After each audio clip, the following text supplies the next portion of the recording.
वहाँ से फिर ये मज़ा आने लगा कि अगर मैं एक्टर और डायरेक्टर के बीच में एक ब्रिज बन सकता हूँ, तो ये ब्रिज वहाँ से शुरू हुआ। वो पहला असाइनमेंट जो जिसको आप टर्निंग पॉइंट मानते कि यार मुकेश छाबड़ा द मुकेश छाबड़ा जो हुआ। आई थिंक टर्निंग पॉइंट तो ऐसे बहुत सारी फिल्में हैं जो मैंने बहुत पहले किया था, चाहे वो लव आजकल है, चाहे चिंटू जी है, चाहे अमल है, ऐसे बहुत सारी फिल्में करी थी। लेकिन जहाँ लोगों ने रिकग्नाइज करना शुरू किया, जहाँ से सडनली ओवरनाइट लोगों को समझ में आया, वो गैंग्स ऑफ वासेपुर था। जहाँ से लोगों ने देखा कि एक ही फिल्म के अंदर 387 लोगों को कास्ट किया, बहुत से लोग उसमें आए। तो पहली बार लोगों ने इतना बड़ा ओपनिंग क्रेडिट देखा कास्टिंग डायरेक्टर का। I think that credit goes to Anurag Kashyap. तो मुझे क्लियर हो गया था, मैं बॉम्बे जब आ गया था। हाँ, आप मुझे हंसल मेहता के किसी शो में देखेंगे या वासेपुर में देखेंगे या किसी में, वो मैं लोग गोवा या मालदीव या लंदन छुट्टी पे जाते हैं, मैं एक्टिंग करने चला जाता हूँ, 2-3 दिन का रोल कैसे बन करके आ जाता हूँ कि ठीक है भैया, और उसमें मुझे खुशी मिलती है, लेकिन मुझे एक्टर नहीं बनना है। तो वो वाला जो मुझे जो जिस काम में जितना मुझे मज़ा आता है, कास्टिंग में, राइटिंग में, डायरेक्शन में, जिससे मुझे जेन्युइन इंटरनली हैप्पीनेस मिलती है, खुशी मिलती है, वो कास्टिंग है। वैसे ही पूरे उसमें सुशांत के इसमें हर मौके पर आप मौजूद, उसकी कमी खलती है। सुशांत भी एक्टर की कमी से ज़्यादा सुशांत एज अ फ्रेंड की कमी खलती है। दोस्तों, कई जब आप कोई फिल्म देखते हैं और वो फिल्म आपके दिल को छू जाती है, तो उसके बहुत से कारण होते हैं। वो कैरेक्टर्स जो उस फिल्म में होते हैं वो बिलीवेबल होते हैं, वो आपके दिल को छूते हैं। और ये कैरेक्टर्स आते कहाँ से है? उस किरदार में एक कौन सा कलाकार सही बैठेगा, ये तय करते हैं कास्टिंग डायरेक्टर्स। और आज मेरे साथ एक ऐसे ही देश के सबसे जाने माने कास्टिंग डायरेक्टर मुकेश छाबड़ा। मुकेश, बहुत बहुत स्वागत है, मेरे बहुत पुराने मित्र हैं। मैं वही बोलने वाला था, थैंक यू पराग भाई, बिकॉज मुझे याद है कि दूरदर्शन के दिनों की बात है जब मैं आपसे दिल्ली में राष्ट्रीय नाट्य विद्यालय के संस्कार रंगतोली टीआई कंपनी एनएसडी के अंदर जो है, वहाँ से मुलाकात हुई। तो उसके बाद बाहर एक स्टूडेंट यूनियन का एक अड्डा होता था जहाँ मैं पहली बार आपसे मैं एक्चुअली याददाश्त थोड़ी ठीक है शायद, इसलिए मैं कास्टिंग में हूँ। मैं किस आदमी से कितने साल पहले और कहाँ मिला था, मुझे वो टाइम और लोकेशन याद रहता है।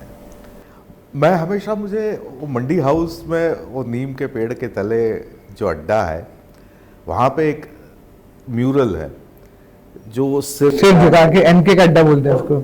मुझे समझ में ही नहीं आता था कि यार ये डिप्रेशन में सर झुकाए बैठी है, दुख में है, ये इसका पेन क्या है? कभी आपने देखा हो? हाँ देखा बिल्कुल, जहाँ पे एनके शर्मा बैठते हैं इसके बीच में ही है वो।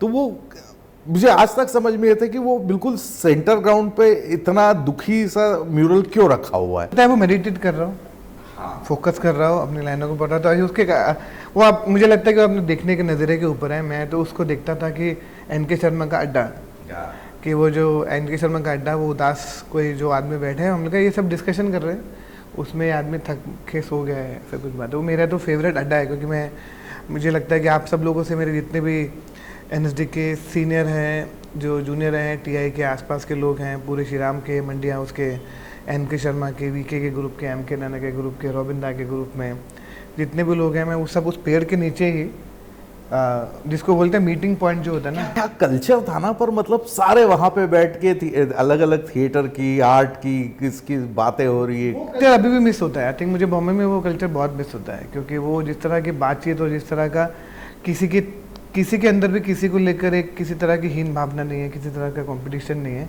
वो प्योरली सब अपना अपना काम एक दूसरे के साथ मिलके एक दूसरे का सपोर्ट कर रहे हैं। क्योंकि अगर वीके नाडा डायरेक्ट करे तो रॉबिंदा उसमें सेट कर रहे हैं, अगर रॉबिंदा डायरेक्ट कर रहे हैं तो अवतार सानी कुछ कर रहे हैं, अवतार सानी कुछ कर रहे हैं तो बंसी दास में कुछ कर रहे हैं, एनके शर्मा कुछ कर रहे हैं तो सब उसमें लग। तो आई थिंक ये वो जो कल्चर वहाँ पे था, तो शायद यहाँ पे बहुत कम देखने को मिलता है, जहाँ पे जो शायद मुझे थोड़ा मिस होता है वो कल्चर। आई थिंक वो सब हम जो सीखे जितना भी है वो उस कल्चर से ही सीखे हैं शायद। ये जितने नाम मुकेश ले रहे हैं, ये सारे थिएटर के वेटरन्स हैं। एनके शर्मा के बारे में तो मैं कहता हूँ, मैं भी एक्ट वन से निकला हूँ, कि अगर वो अपने एक्टर को कहते कि 7वीं मंजिल से कूद जाओ, तो पहले कूद के बताते कि ऐसे कूद जाना भाई, है ना। आई थिंक अभी हमारे अंदर, सबके अंदर रिबेलियस खून जो है वो एनके का घूम रहा है। सही बात है। तो अपनी दिल्ली में कोई ज़्यादा बात नहीं हुई, फिर आपकी यात्रा एक ऐसी कमाल की यात्रा यहाँ की रही। तो ये शुरुआत कहाँ से हुई? ये बेसिकली दिल्ली में रहने वाला एक लड़का जो उसको थिएटर का कीड़ा लगना, पहली बात कि यार अब कुछ करना, ये शुरू कहाँ से हुआ? शुरू की शुरुआत तो आई थिंक इसका सारा जो कहते हैं ना, सारा का सारा श्रेय जो है वो मेरे पिताजी को जाता है, बिकॉज इनका सारी रिस्पॉन्सिबिलिटी मैं हमेशा बोलता हूँ, क्योंकि मैं बहुत कम लोगों को मालूम कि मैं बहुत अच्छा क्रिकेट खेलता था बचपन में, तो लेकिन वो क्रिकेट एक ऐसा उस समय ऐसा महंगा स्पोर्ट्स था हम लोगों के लिए, क्योंकि किसी एकेडमी में जाना और किसी भी अलग जगह पे जाके सीखने का एक बहुत ही महंगा सौदा था हम लोगों के लिए उस समय के लिए। तो मेरे पिताजी ने बोला कि राष्ट्रीय नाट्य विद्यालय संस्कार अंगतुली में वर्कशॉप होती है जो फ्री में होती है, 50 रुपये लेते हैं समर वर्कशॉप, तो वो कर ले, क्योंकि तू घर पे ड्रामे बहुत करता है। तो मैं कुछ 12-13 साल का था, तो मैंने वो समर वर्कशॉप किया NSDTI का 94 में, 94-95 में वो वर्कशॉप किया। बस एक बार वो वर्कशॉप किया, समर वर्कशॉप का एक कैंप किया था 1 महीने का, 50 रुपये उसकी फ़ीस हुआ करती थी। और वो वर्कशॉप में ऐसा जुड़ा मैं इस कला के साथ, इस फील्ड के साथ, कि आज तक निकल ही नहीं पाया, और मुझे निकलना भी नहीं है, मुझे बहुत मज़ा आता है। उसके बाद फिर TI कंपनी के साथ सैटरडे क्लब किया, फिर साथ साथ पढ़े, फिर श्रीराम सेंटर चला गया, उसके श्रीराम के साथ साथ पढ़ाई ख़त्म किया, और फिर श्रीराम में कोर्स ख़त्म किया। वो करने के बाद ग्रेजुएशन ख़त्म किया, तो फिर दिल्ली में ही उसी कंपनी में नौकरी के लिए अप्लाई किया। मुझे हमेशा लगता था कि समर वर्कशॉप में एज असिस्टेंट जाता हूँ, एज अ जूनियर असिस्टेंट जाता हूँ, तो मुझे वहीं पर नौकरी करना है। तो फिर NSDTI संस्कार अंगतुली में नौकरी किया, और वो नौकरी में बहुत सारे नाटक किए, और बहुत सारे मेरे साथ के जो लोग थे, चाहे वो नानू भाई भी बहुत सारा काम करते हैं, विभा छिब्बर हो, अब्दुल लतीफ़ खटाना, अभिषेक गोस्वामी, रजनीश बिष्ट, जिन लोगों के साथ निशा त्रिवेदी, अरुणा शेट्टी, किरण, कुलदीप, सुभाष रावत, आई थिंक इन ये सारा मेरा जीवन जो है, गीता अग्रवाल, नानू, तो हम लोगों के साथ में इतने साल गुजार दिए। लेकिन जिन लोगों से मैंने बहुत सीखा, मैं हमेशा बोलता हूँ, अभिषेक गोस्वामी हैं, रजनीश बिष्ट हैं, विभा जी हैं, नानू, इन सब लोग से मुझे लगता है कि मुझे एक इस कला से और ज़्यादा प्यार होने लगा। उनके साथ नाटक करके, उनके साथ वर्कशॉप करके, उनके साथ वर्कशॉप सीख के, उनके साथ समर थिएटर वर्कशॉप को और बेटर बना के वो करते रहा। तो वहाँ पे फिर बच्चों के साथ काम करते, तो बहुत सारे फिल्म मेकर बॉम्बे से दिल्ली में आते थे, कि जिनको कोई बोलता था कि बच्चों के साथ काम करता है और ये बहुत अच्छा काम करता है बच्चों के साथ। तो हमेशा मुझसे किसी ऐड में या किसी फिल्म में बच्चों की कास्टिंग करने के लिए हमेशा मुझे सजेशन पूछा करते थे। विशाल सर ने पूछा ब्लू अम्ब्रेला के लिए थ्रू हनी भाई, तो कभी किसी ने फिल्म के लिए पूछा, रोहित शेट्टी की फिल्म थी संडे, किसी ने संडे के लिए कुछ एकाधा कुछ पूछ लिया, किसी ने कुछ ऐड के लिए पूछ लिया। मैं बोलता था इस बच्चे को ले लो, इस बच्चे को ले लो। तो मुझे नहीं पता था कि वो एक ये कोई जॉब होता है, बीज वहाँ आ गया, हमको आपको मालूम नहीं होता ना क्या है। तो फिर मैं ऐसे सजेस्ट करना शुरू किया दिल्ली में। तो फिर जब ऐड होने लगी बहुत सारी, तो तब भी मुझे लोग पूछते थे, मैं और मुझे उस वक्त इतना पता था कि इसके पैसे मिलने चाहिए, या पैसे होते हैं या कुछ। मैं तो बोलते था कि बच्चा अच्छा है, इसको ले लो, ये सही करेगा। तो धीरे धीरे ये करता रहा, तो फिर इसकी तरफ और झुकाव चलता गया फिल्मों की तरफ। तो दिल्ली में फिल्म हुआ था अमल करके, रिची मेहता की, फिर चिंटू जी वहाँ से शुरू हुआ। फिर ऐसे बहुत सारी फिल्में जहाँ मैंने सिर्फ कास्टिंग में ज्वाइन किया, कास्टिंग करता, और मेरा जॉब होता था बच्चों की वर्कशॉप करना और बच्चों का पोर्शन को ही कास्ट करना। तो फिर वहाँ से थोड़ा ये और दिमाग में आइडिया, तो मैं फिल्मों में असिस्ट करना शुरू किया। विशाल रंग दे बसंती में भी एज एन छोटे से काम के लिए जुड़ा था, और फिर वो कास्टिंग में वो छोटी कास्टिंग में सपोर्ट करने लग गया। वहाँ से सिलसिला शुरू हुआ कि फिर धीरे धीरे लगा कि एक जॉब बहुत इंटरेस्टिंग बन सकता है, इस जॉब को बहुत कम लोग सीरियसली ले रहे हैं। तो मैंने इस जॉब को थोड़ा सा और मन लगाया।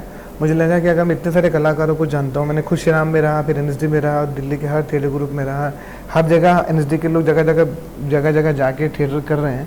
तो ऑलरेडी इतना बड़ा सर्कल जो है ना, वो रंगमंच के थ्रू बन चुका था। अब उन लोगों को फिल्मों में लाने का मन में आया कि अगर इस सब टैलेंट को फिल्मों में लाया जाए, अगर मैं उनके बीच में ब्रिज बन सकता हूँ, तो मैं एज एन एडी उनकी मदद करता था। धीरे धीरे करके वो फुल फ्लैज कास्टिंग डायरेक्टर का काम। मतलब मजे की बात ये कि उस दौर में मनोज बाजपेयी, नवाज उस समय पढ़ रहे थे, तीशू भाई थे, वो सारे उस समय वहाँ पे काम कर रहे थे मतलब। और मुझे लगता है कि ये जो हमारे देश में अगर किसी ने प्रोफेशनली कास्टिंग किसी ने आदमी ने अच्छे से किया होगा, तिग्मांशु धूलिया है, जिन्होंने बैंडेड क्वीन की कास्टिंग किया। और और वो भी शायद उनको शेखर कपूर ने क्रेडिट दिया था क्योंकि उसमें एसोसिएट थे और वो फिल्म में एज एन असिस्टेंट भी काम कर रहे थे, तो बाद में बोला कि उसके बाद फिर वो अपना वो फिल्म में चले गए। उन्होंने एक फिल्म किया था आसिफ कबाड़िया के साथ, वॉरियर करके, इरफान भाई के साथ। बस वहाँ से फिर ये मुझे मज़ा आने लगा कि अगर मैं एक्टर और डायरेक्टर के बीच में एक ब्रिज बन सकता हूँ, तो ये ब्रिज वहाँ से शुरू हुआ। और करते करते पता ही नहीं चला था कि God is been kind that ये फुल हिंदुस्तान में इतनी सारी कास्टिंग होती है और सबसे पहले अगर हमारा इतना प्यार और इतना सम्मान मिलता है तो शायद वो सब क्रेडिट जाता है सारी इंडस्ट्री को, सारे डायरेक्टर को, सारे दोस्तों जिनसे मैंने कहीं ना कहीं कुछ ना कुछ सीखा है, और सारे कलाकारों को। बिकॉज ये सब जितना भी मैं काम कर पाया, अगर अच्छे एक्टर नहीं होते तो शायद मेरा भी कोई एक स्टैंड नहीं होता है शहर के अंदर। फिर मैं रिवाइंड बटन दबाता हूँ। अभी आपने कहा कि पिताजी ने कहा कि तू बहुत ड्रामे करता है घर पे, तो संस्कार टोली पे चले जा। तो किस तरह के बच्चे थे आप, हरामी टाइप? हाँ, मैं बहुत शरारती, बहुत ही, मतलब मैं लोगों की मिमिक्री करना, घर पे डांस करना, अपने परिवार वालों के मिमिक्री, वो तो मैं बहुत ऐसे ड्रामे करता था। और क्योंकि मेरे को लगता है मेरे पिताजी को समझ में आ गया था कि नाटक जो है ना एक ऐसी विधा है जो बहुत आपको बहुत कुछ सिखाती है और बहुत कम पैसों में होती है। और आपका जो पर्सनैलिटी जो ग्रूम होती है, आपका जो कॉन्फिडेंस बिल्ड होता है, वो नाटक से होता है। तो शायद मेरे पिताजी को इस बात का अंदेजा था कि ये इसमें ना इसका इंटरेस्ट ज़्यादा रहेगा। हालांकि वो सही थे, कभी कभी आपके माँ बाप सही दिशा में आपको डाल देते हैं कि इसका जो वक्त मन है ना यहीं पर लगेगा ज़्यादा। मतलब शरारती, वैसे शरारती थी, क्रिएटिव शरारती थी। मैं पेंटिंग भी करता था, डांस भी करता था। जितने भी स्कूल में इंटर स्कूल कंपटीशन होते हैं, फैंसी ड्रेस कंपटीशन होते हैं, म्यूज़िक कंपटीशन होते हैं, डांस कंपटीशन होते हैं, उस सबका हिस्सा रहा हूँ। हर 26 जनवरी हो या 15 अगस्त हो, कितने भी स्पोर्ट्स कंपटीशन हो उसमें भी मैं था। तो मैं हर चीज़ में पार्टिसिपेट करता था, हर चीज़ में अपने आप को इन्वॉल्व कर लेता था। तो मैं कभी भी स्कूल में, अगर मैं पढ़ाई में भी ऐसा कुछ ग्रेड नहीं था, लेकिन मैं स्कूल का इतना फेवरेट चाइल्ड था कि हर डिपार्टमेंट में लोग मुझे प्यार करते थे। नाटक होगा तो मुझे वहाँ डालेंगे, खेल होगा तो मुझे डालेंगे, फैंसी ड्रेस कंपटीशन होगा तो मुझे वहाँ पे डालेंगे, अंताक्षरी कंपटीशन हो रहा है स्कूलों के बीच में तो मुझे वहाँ पे डालेंगे, अगर डांस हो रहा है तो मुझे वहाँ पे डालेंगे, ग्रुप सिंगिंग हो रही है तो मुझे वहाँ पे डालेंगे। तो वो शायद मेरे माँ बाप को समझ में आ गया था कि इसको इधर ही डाल दो, आई थिंक। वैसे कहते हैं ना वो, मैं बचपन में मैं तो बहुत शरारती था, तो मेरे शरीर पे अलग अलग जगह अलग अलग मार्क्स हैं। तो हर घाव एक हर निशान एक अपनी कहानी कहता है। तो आपके सिर का जो निशान है, मुझे लगता है ये किसी गुल्ली डंडा है या किसी, मैं बताने वाला था, आपने जो बोला ना मेरे इसके ध्यान में है। मैं अपनी अभी तो शायद मेरी माँ दुनिया में नहीं है, तो वो बहुत हमेशा, मैं छोटा था तो मायापुरी में मैं रहता था, तो वॉक करके सुभाष नगर की तरफ जा रहे थे, वहाँ वॉक करके आप सुभाष नगर चले जाते हो वहाँ। तो मैं पतंग को देख रहा था और मुझे पतंग लूटने का बड़ा शौक था। क्या टेंशन होता था पतंग लूटने का? एक चैलेंज होता था कि ये पतंग जो कट के आई है ये मुझे ही लूटनी है। और क्या है, मुझे हमेशा लगता है जो गरीबी में जितने अच्छे अच्छे खेल होते हैं ना वो अमीरी में नहीं होते। खेलों का जो मजा है वो गरीबी में ही आता है। तो वो जो पतंग लूटने के चक्कर में जब पतंग के पीछे भागा, माँ का हाथ छोड़ा के, तो सामने एक और 2 व्हीलर के सामने टकराया, तो ये वहाँ पे लग गया और मेरी माँ बेचारी वहाँ पे रो पड़ी। तो वही स्कूटर वाला हमको बिठा के, अभी मुझे डॉक्टर गुप्ता करके बहुत फेमस है सुभाष नगर में, तो उनके बाद मुझे लेकर गए और मेरी पट्टी हुई, ये सब टाँके लगे और 3 दिन तक मेरी माँ ने मुझे मेरे पिताजी से छुपा के रखा। क्यों?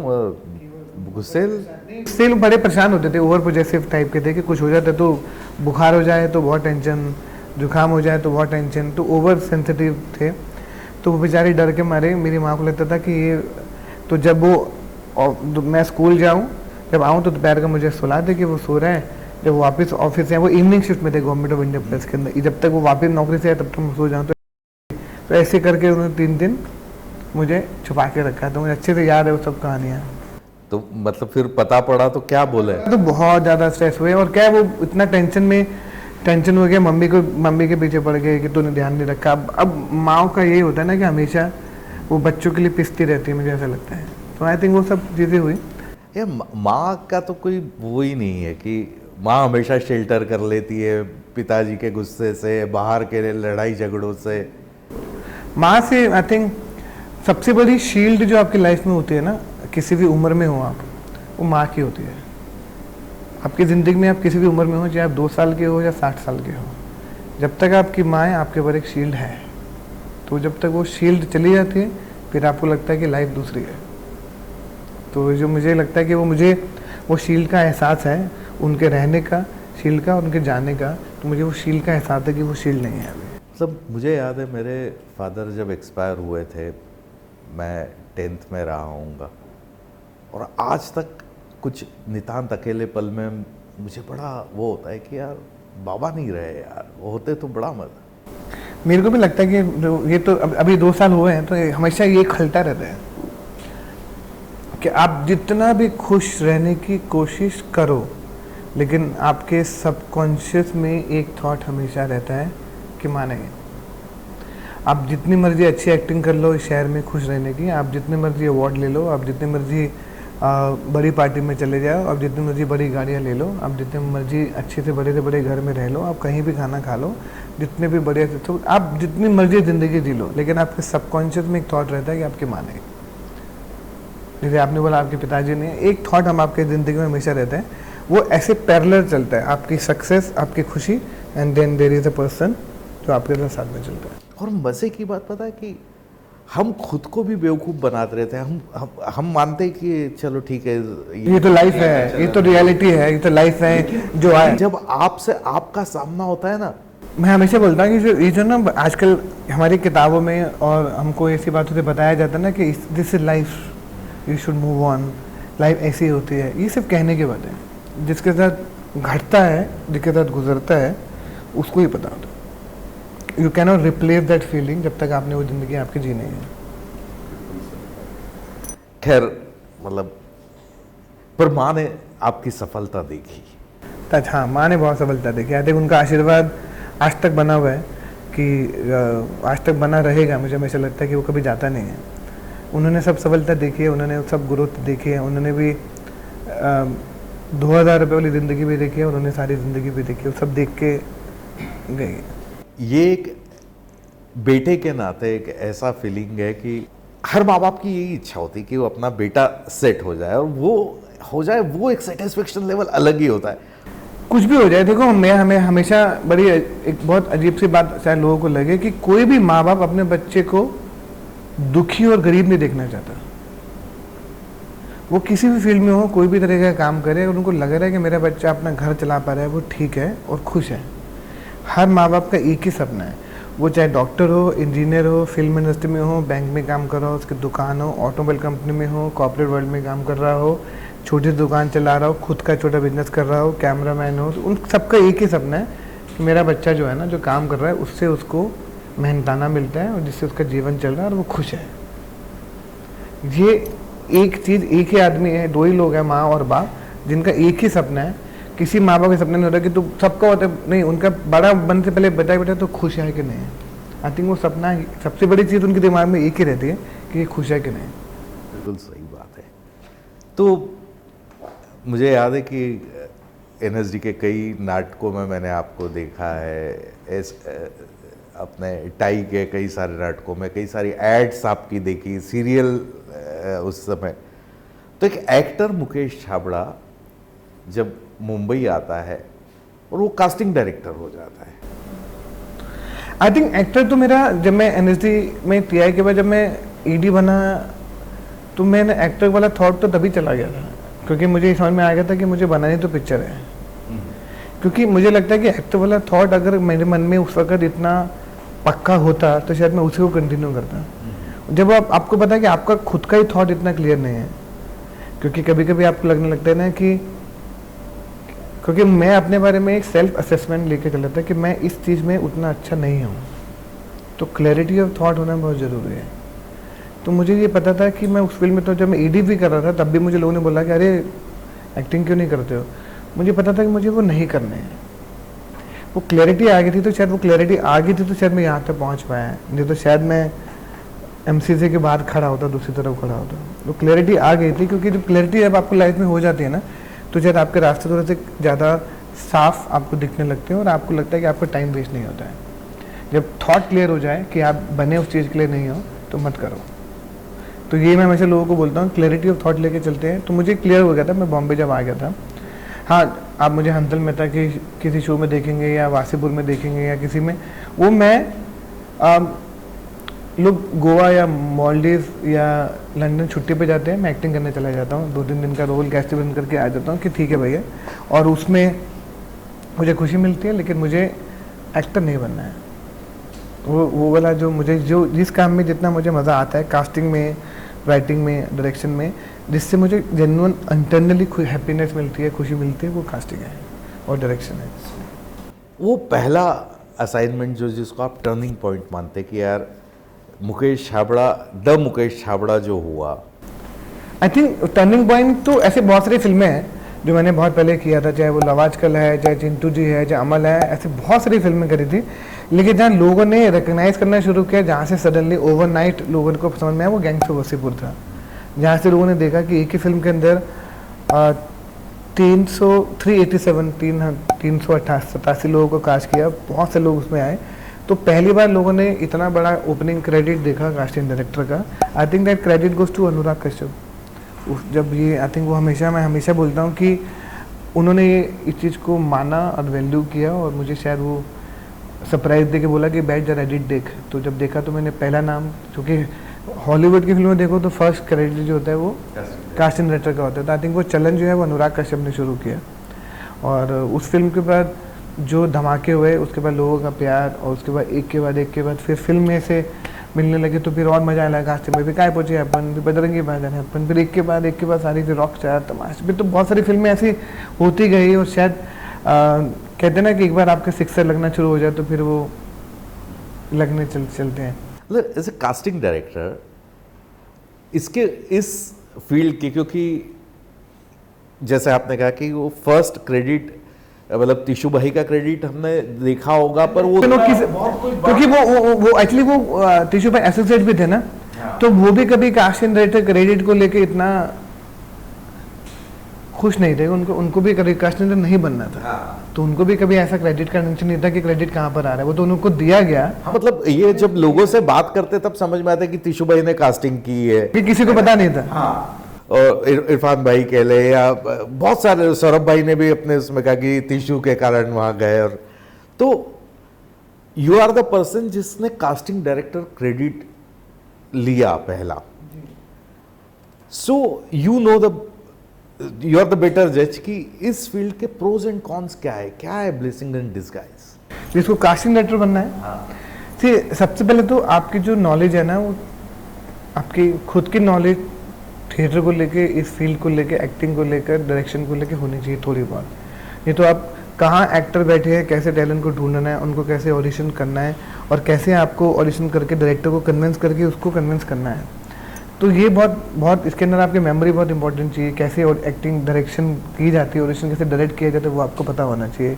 कैसे को एक्टर बनाया था, आपको स्क्रिप्ट की समझ होनी चाहिए, आपको सिनेमा की समझ होनी चाहिए कि अनुराग कश्यप, इम्तियाज अली, राजू रानी, विशाल भारद्वाज, राकेश मेहरा, हंसल मेहता, अनुभव सिन्हा, ये बहुत से डायरेक्टर है, किस तरह की फिल्में बनाएंगे, उनका परफॉर्मिंग स्टाइल क्या है, उनका कैसे वो सोचते हैं, ये सब आपको नॉलेज, और आपके खुद की जो विज़न है कि आप इस कास्टिंग से कैसे वहाँ ले जाते हो, और आपको लोगों को पहचानने की समझ होनी चाहिए। एक्टिंग नहीं, ह्यूमन बिहेवियर जो बहुत इंपॉर्टेंट होता है कि इसका पर्सनैलिटी ऐसी है, तो अगर ये पहली बार करे तो कैसे कास्ट करो, तो ये आपको बहुत ज़्यादा नॉलेज होनी चाहिए, और मेमोरी बहुत इंपॉर्टेंट होनी चाहिए आप, ताकि आप लोगों को याद रख पाएँ, क्योंकि आपकी मेमोरी बहुत शॉर्ट होती है। लेकिन अगर आप इस प्रोफेशन में हैं, आपको याद रखना पड़ेगा कि आप ये एक्टर उसमें बहुत अच्छा था, उसको बुला ले, इसको यहाँ ढूंढ ले, वो उसमें करेक्ट लगेगा, तो वो याददाश्त आपको बहुत इंपॉर्टेंट चाहिए।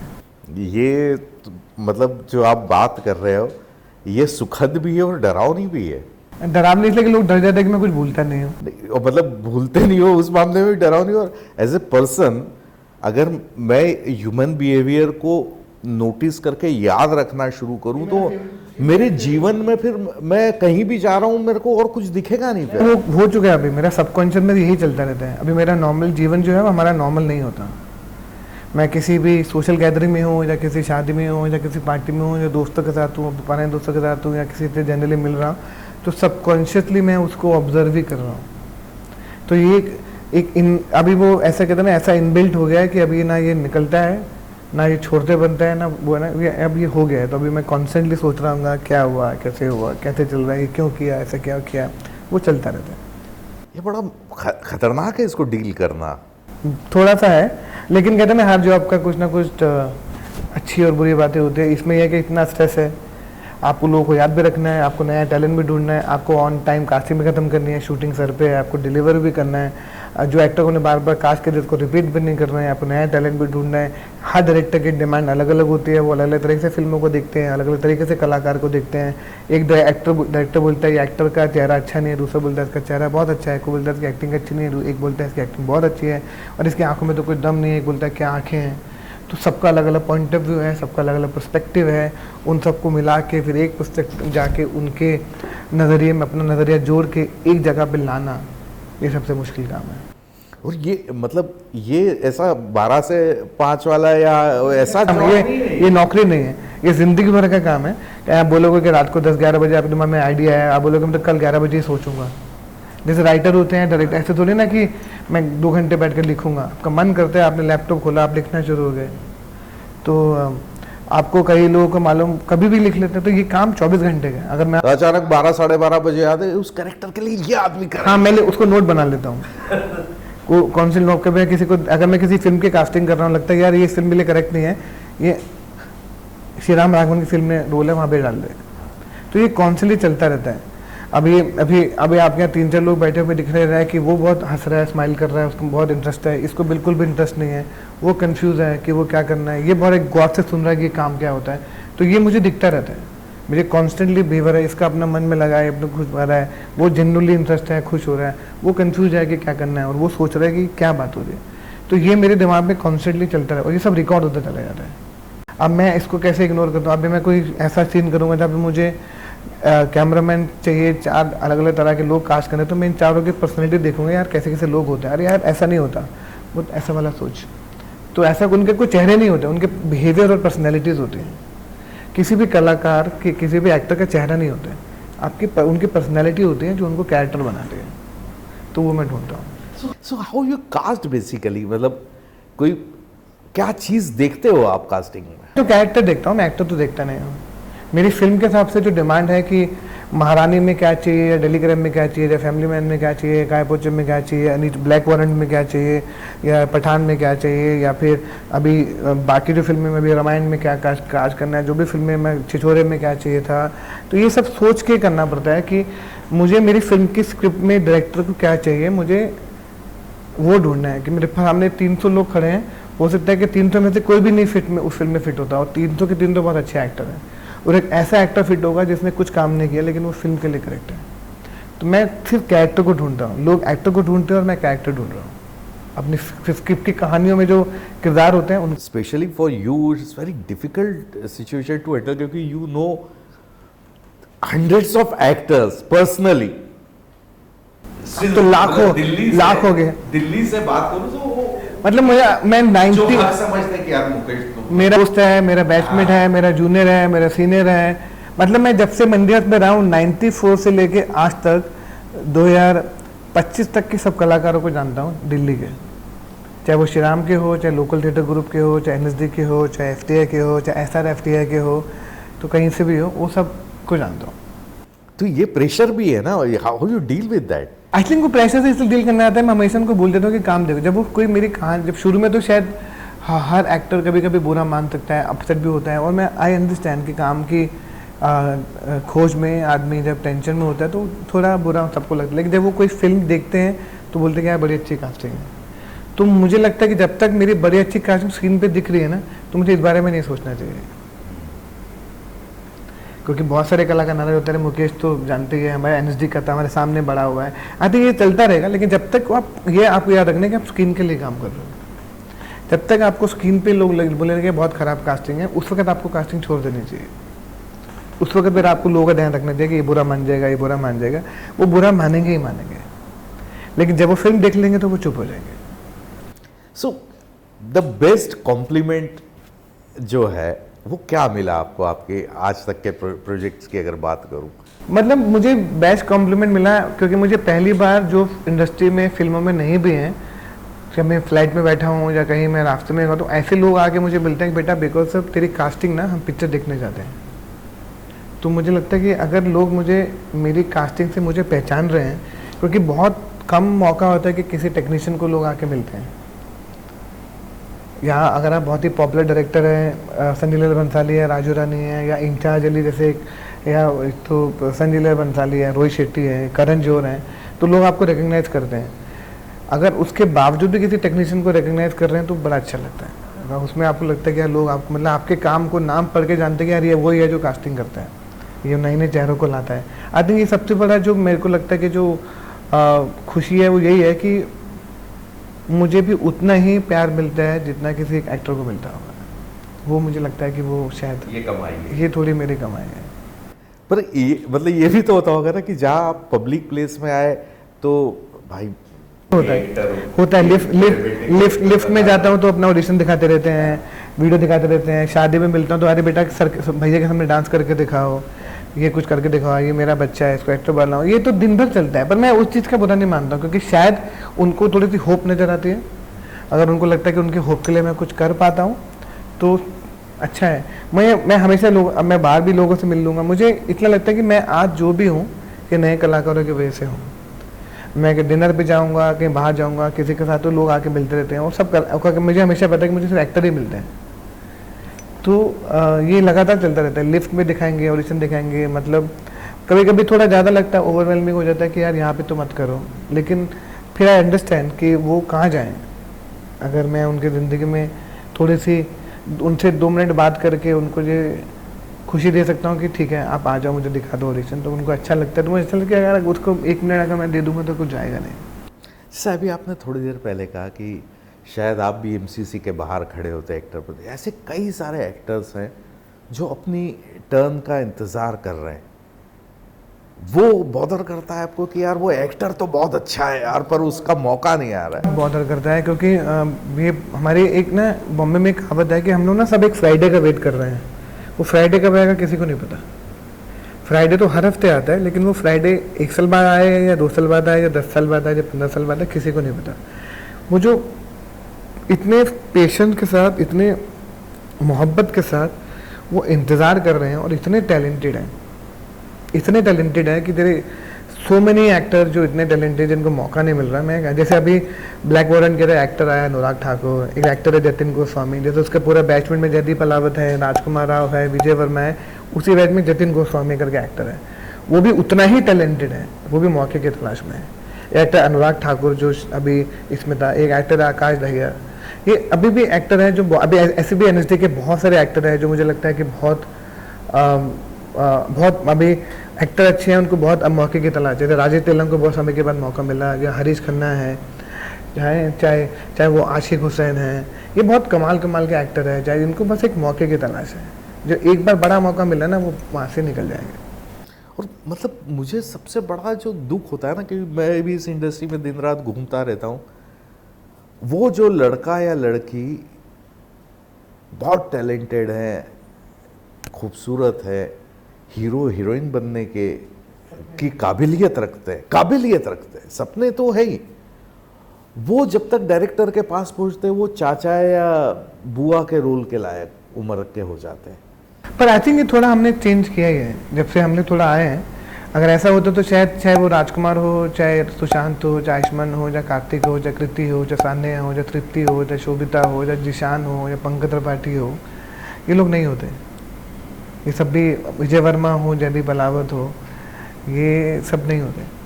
आई थिंक वो अभी क्या है कि थोड़ा सा चीज़ें बेटर हुई हैं, जो सही है उसको मौका मिल रहा है, और जो सही नहीं है उसको गालें भी आपके सामने पड़ रही हैं। तो ये वक्त ऐसा है कि मुझे लगता है कि हम जितने भी कलाकार हैं, जितने भी लोग फील्ड में आ रहे हैं, सही वक्त है उन लोगों के लिए। अगर आपको अपना क्राफ्ट मालूम है और आप अंदर पेशेंस हैं तो आप उस जगह पे पहुंचेंगे जहाँ पर शायद अभी आयुष्मान खुराना है, या राजकुमार राव है, या विक्की है, चाहे कार्तिक है, चाहे कृति है, ये लोगों ने भी तो प्रूव किया ही है। ऐसा नहीं है कि लोगों ने प्रूव नहीं किया है। कितने सालों से सानिया मल्होत्रा भी doing so well, Tripti Dimri is also doing so well, Fatima Sana Shaikh is also doing, Huma Qureshi doing so well, Aditya Hayadri भी also doing so well, Zeeshan is doing so well, Jaideep Ahlawat is doing so well, Vijay Varma is doing so well, Rasika Dugal is doing so well. तो ये सब तो हो ही रहे हैं ना, तमाम सारे एक्टर्स हैं। और अब जब आप देखते हो कि यार this contribution from my side is given to industry, how you feel? I feel मतलब एक्चुअली मुझे हमेशा लगता है कि मैंने अपना काम किया, जब आप काम करते हो, अब जब उनका जब वो एक फिल्म के बाद उनको बहुत ज़्यादा प्यार मिलता है और वो बड़े बनते हैं, तो ऑफकोर्स जैसे एक फादर को खुशी होती है ना, बेटे को स्टेज पे डांस करते हुए देखता है तो वो ताली मारता है, तो मेरे लिए तो सबसे बड़ी खुशी वही होती है कि जब मुझे समझ में आता है कि अरे चलो he started with us and is doing so well and बाकी लोग उसको इतना प्यार मिल रहा है, तो बड़ा अच्छा लगता है। आई सी सो मैंने see Avinash Tiwari getting so much love, I feel Vikrant Massey is getting so much love, ऐसा लगता है कि चलो यार दे डिजर्व। तो मैं जब भी कोई आदमी इस शहर में बड़ा बनता है ना, तो हम सबको मिलके उसके बारे में खुशी होनी चाहिए, स्पेशली जब हम बाहर से आते हैं। हम एक दूसरे के प्रति ज़्यादा हमारा जो साथ है ना एक दूसरे के साथ ज़्यादा और अच्छे से होना चाहिए। एक कास्टिंग डायरेक्टर, पर्टिकुलर आपकी बात नहीं कर रहा हूँ, उस कम्युनिटी की बात कर रहा हूँ। मैं तमाम सारे एक्टरों के बीच रहता हूँ, ये बड़ा वो एक आरोप कहीं भी लगता है कि कास्टिंग डायरेक्टर अपने ही असिस्टेंट्स को कैरेक्टर में लगवा देते हैं। बात बताऊं, अगर ऐसा होता ना तो जैसे अभिषेक बनर्जी खुद ही एक्टर बन गए। अब तो अभिषेक बनर्जी पहले भी एक्टर भी तो था, उसने इतने साल 8-10 साल बहुत शिद्दत से बहुत मन लगा के कास्टिंग किया ना। अगर उसके अंदर एक एक्स्ट्रा टैलेंट है, वो एक्टर भी तो अच्छा है ना। अगर आपको उसको एक्टिंग नहीं पसंद है तो बताइए। और मुझे लगता है कि जो कमज़ोर होता है ना वो दूसरों को ब्लेम कर देते हैं। वो आदमी ऐसे तो बहुत सारे लोग असिस्ट भी कर रहे हैं, एडिटिंग में भी काम कर रहे हैं, राइटर में भी काम कर रहे हैं, डीओपी को भी असिस्ट कर रहे हैं, तो कास्टिंग डायरेक्टर को भी असिस्ट कर रहे हैं। तो उसमें बुरी बात क्या, एटलीस्ट वो खाली तो नहीं बैठे, कुछ सीख रहे हैं। अगर आपके अंदर एक्स्ट्रा टैलेंट है, ऐसे तो बहुत सारे फिल्म एक्टर है, प्रोड्यूस भी कर रहे हैं, एक्टिंग भी कर रहे हैं, डायरेक्ट भी कर रहे हैं, तो वो क्यों कर रहे हैं फिर? मुझे और अभिषेक बनर्जी ने जो काम किया है, चाहे वो स्त्री देखो, चाहे उसको मैंने सबसे पहली बार मैंने उसको बहुत पहले एक लैला करके शो में कास्ट किया था, उससे पहले वो कब से लगा हुआ है, उसने बहुत अच्छा काम किया है, उसको बहुत सारा प्यार। और उसको हम थोड़े ना काम दे रहे हैं, अब तो प्रोड्यूसर डायरेक्टर से काम देख के उसको काम दे रहे हैं। पहले उसको मौका मिला, उसने उस मौके में चौका मारा, बुरी बात क्या है? उसने उससे पहले 8-10 साल कास्टिंग भी तो दिल लगा के करी है ना। वो कब से नो वन किल जैसे का और डीवीडी के टाइम से वो कास्टिंग करता आ रहा है, तब तो किसी ने बोला नहीं, उसने इतने सारे लोगों को मौका दिया। और मुझे कभी भी बुरा नहीं लगता अगर मेरा एक असिस्टेंट बॉम्बे में खाली बैठा है, उसको यहाँ पे सीखना है, वो 2-2, 3-3 साल 4-4 साल मेरे साथ यहाँ पे काम कर रहा है, उसके बाद उसको एक्टिंग का एक मौका मिल गया, तो उसमें बुरी बात क्या है? वो 4 साल जो कास्टिंग में तुम लोगों की मदद भी तो की। आई थिंक जो वीक होते हैं ना वो दूसरों की ग्रोथ से खुश नहीं होते हैं। ऐसे बहुत सारे कास्टिंग डायरेक्टर भी बन गए हैं, वो मेरी फील्ड यहाँ से फील्ड के कर गए हैं, तो आपको अच्छा लगना चाहिए ना कि सब कास्टिंग डायरेक्टर बने हैं। कम्युनिटी और बढ़ रही है और लोगों को मौका मिलेगा, तो उसमें प्रॉब्लम क्या है? मतलब ये जो इनसिक्योरिटी है ना हमारे खासकर एक्टिंग के फील्ड में, और इसके कई सारे मतलब लोगों से मैं बात करता हूँ, जैसे अपने निर्मल भाई थे, साइकोलॉजिकली हिल जाता है आदमी एक लंबे। इसलिए मैं हमेशा बोलता हूँ कि इस फील्ड में ना जो मेरा जो आजकल एक नया लाइफ का गोल हो गया है पिछले कई सालों से, I think post my mother, कि मुझे अपनी वर्कशॉप हो या मेरा कोई भी टॉक हो, चाहे मेरा कोई भी पॉडकास्ट हो, चाहे मैं टेड टॉक कर रहा हूँ या मैं किसी यूनिवर्सिटी में जाके बात कर रहा हूँ या मास्टर क्लासेस कर रहा हूँ या मैं कहीं भी जा रहा हूँ, मेरा एक सबसे बड़ा फोकस है मेंटल हेल्थ। कि इस फील्ड में इतना स्ट्रेस है, इतना कंपटीशन है, इतनी इनसिक्योरिटी है, उसके बावजूद भी आप इस फील्ड में आ रहे हो, इतना कंपटीशन है, इतना टफ है, उसके बाद भी आप आ रहे हो, मेहनत कर रहे हो, तो उन सब के बीच में मेक श्योर आप हैप्पी है। आपको मेंटल हेल्थ को बहुत अच्छे से ध्यान रखना है। अगर आप मेंटल हेल्थ का ध्यान नहीं रखोगे और तो शायद उसका आजकल बहुत इसको बहुत लाइटली बोला जाता है कि बहुत ही कूल दिखने के लिए बोलते हैं मेंटल हेल्थ के, लेकिन सबको होता है, हम सब उस चीज़ से गुजरते हैं। हमारा मन नहीं करता है किसी को काम करने का, घर से निकलने का मन नहीं करता है, तो उसका ध्यान रखना बहुत ज़रूरी है। क्योंकि यहाँ पर क्या है, कॉम्पिटिशन की वजह से, दूसरे लोगों की वजह से, दूसरे लोगों को देख के और ज़्यादा इनसिक्योरिटी बढ़ती है अपने आप से, क्योंकि आप अपने आप से कंपटीशन कम करें, दूसरों के साथ ज़्यादा करना शुरू कर देते हो। तो मेरा यही फोकस है कि आप कैसे अपनी मेंट को इस शहर में काम की तलाश के टाइम पे, या बहुत सारा काम कर रहे हैं या आप बहुत बड़े स्टार बन गए हैं, उसके बावजूद भी आपको अपनी मेंटल हेल्थ पे फोकस करना ही पड़ेगा। तो बहुत लोग इसको इग्नोर करते हैं। क्योंकि मैं कई लोगों से मिलता हूँ, सालों से देख रहा हूँ, और अचानक लगता है अरे बाबा ये गलत डायरेक्शन में जा रहा है। लेकिन आपको जितना, लेकिन आप क्या करें, मुझे लगता है कि ये सोसाइटी की भी बहुत बड़ी गलती है ना, उसमें हम सब एक दूसरे के, हम we are equally involve and एक दूसरे को ऐसा करने में आई थिंक हम सबको एक दूसरे का ध्यान रखना चाहिए, स्पेशली कलाकारों का, क्योंकि काम कम है और इतना सारे टैलेंटेड लोग हैं। तो जो फ्रस्ट्रेशन है, वो जो एंगर है, काम ना मिलने का एंगर है, फिर आपका फाइनेंशियली भी आपका हिल जाता है, देन आपकी फैमिली का खुद का एक स्ट्रेस होता है, फिर आपको अपनी एज का स्ट्रेस होता है कि मैं कब से इस शहर में हूँ, फिर आपको फैमिली वाले कुछ बोलते हैं, फिर आपके रिश्तेदार कुछ बोलते हैं, फिर आप लगता है कब से लगा हुआ है, कभी भी काम नहीं मिल रहा। एक बार आपको वो टीवी में देख लेते तो खुश हो जाते, फिर आपको 6 महीने का ग्रेस पीरियड मिल जाता है, फिर 6 महीने बाद फिर कुछ नहीं मिलता, फिर आपने एक ऐड देख लिया तो फिर उनको आपको 3 महीने का ग्रेस पीरियड मिल जाता है। उस पर से आप लगातार इस शहर में रहने की कोशिश करते हो, लेकिन उसके बावजूद भी आप सेटल नहीं हो रहे हो। तो सबसे बड़ा डर जो है वो सेटल होने का और अपने दिमाग को ठीक रखने का।